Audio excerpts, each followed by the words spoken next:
Hello and welcome to my half season of Doctor Who Series 6 review.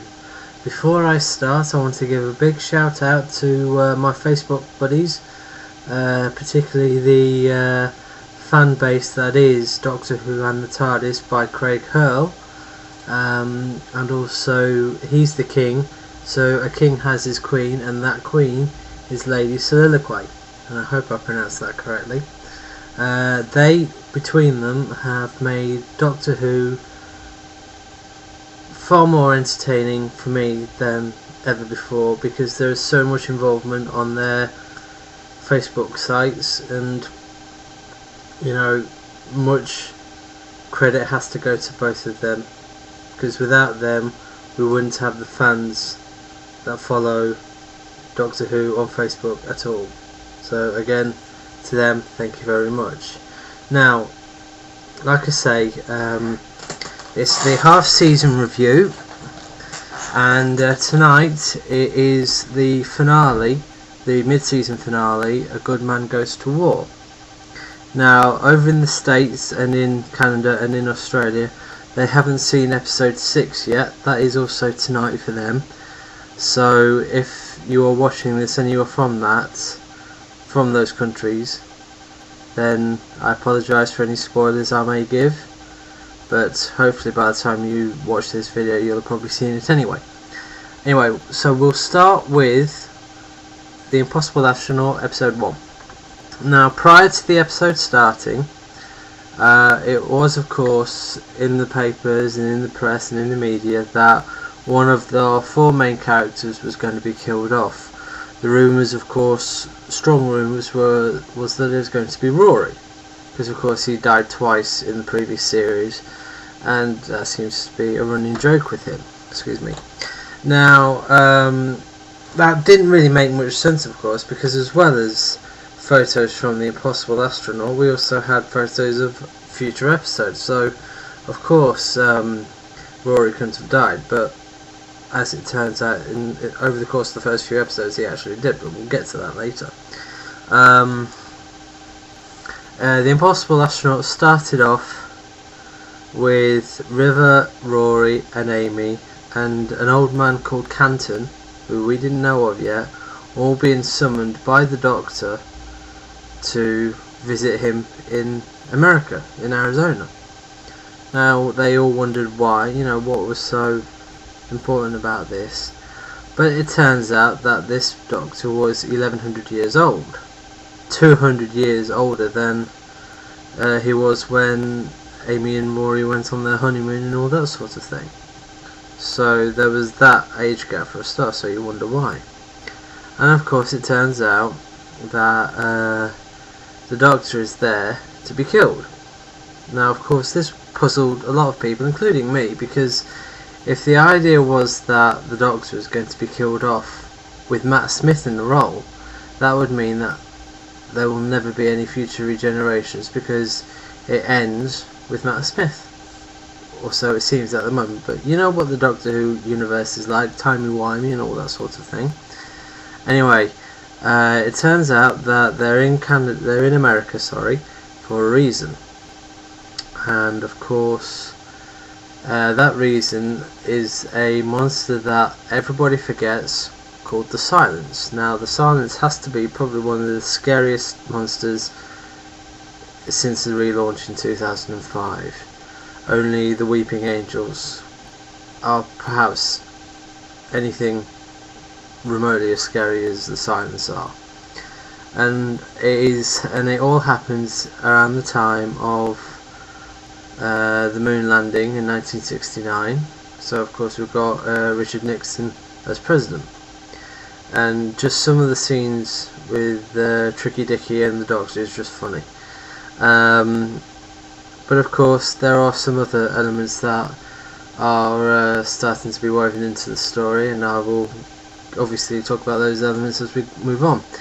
In episode 2, of course, it was the day of the moon. The Silence are slowly turning everybody mad, because they're sure that they see them, but they can't remember seeing them. But there's also a revelation that Amy is pregnant.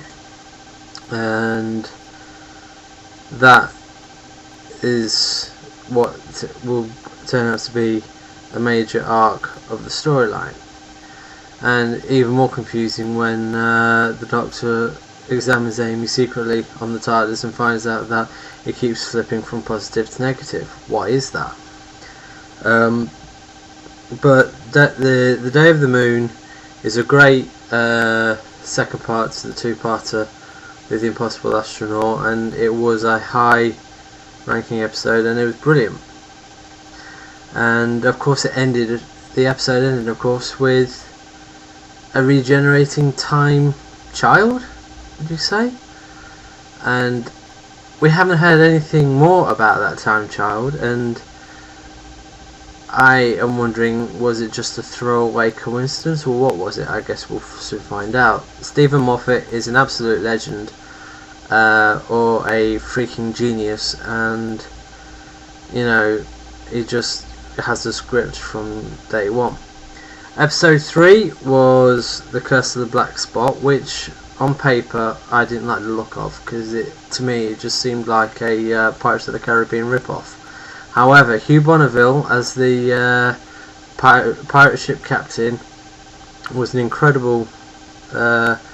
an incredible role in the episode, and Rory, of course, died again, but he was resuscitated by Amy, and so Rory gets to live until the following episode, which is episode 4, which is The Doctor's Wife. And The Doctor's Wife, for me, is by far the best of the season, in my opinion, because you get Idris, who's this person on a scrap planet, I suppose you could call it, and she's, for some reason, ends up having the TARDIS's soul sort of live in her, and the chemistry between Saran Jones, who plays Idris, and Matt Smith was absolutely fantastic. I'd love to see them together again sometime, because they could just get so much mileage out of that combination. It was just brilliant. Of course, the antagonist in The Doctor's Wife was this sentient being called House, who was sending Rory and Amy absolutely nuts on board the TARDIS, while of course the essence of the TARDIS was out of the TARDIS, which really sounds confusing.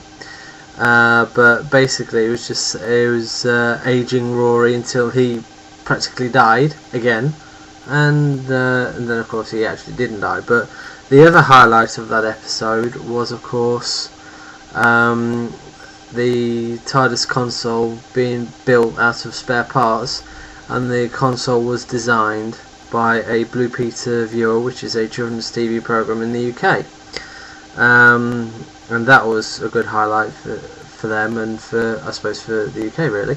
The next episode was The Rebel Flesh. Now, for me, The Rebel Flesh was, I think, really the worst episode of the series so far. I mean, it was good on repeated viewings, but initially it was just too slow. It just dragged a bit, and even though the episode was written by the creators of Ashes to Ashes and Life on Mars in the UK, and even starred one of the actors from those two programs, I was actually disappointed. However,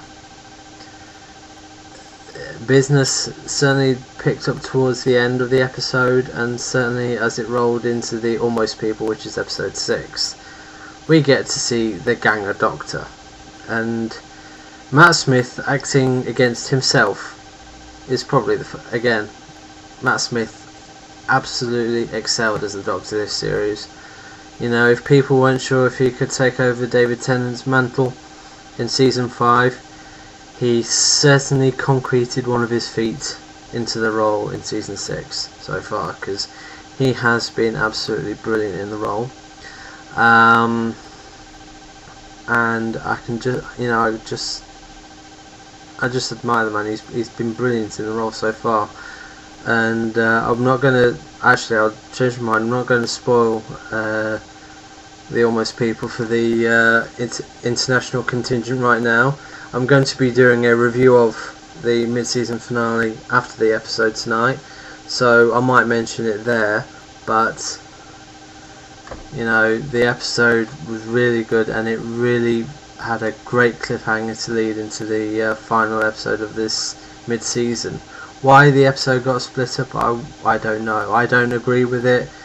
I feel like the past 6 weeks, 7 weeks has just gone by far too quickly, and you know, that is a disappointment for me, because Doctor Who has been 13 weeks and it's been magic, or 12 weeks, because I suppose 12 weeks, 13 episodes, yeah, that works. But anyway, I can't wait for I'm looking forward to the autumn and whatever the finale is going to leave us hanging on tonight. So thank you very much for taking the time to watch my review, and I will come back later. Bye bye.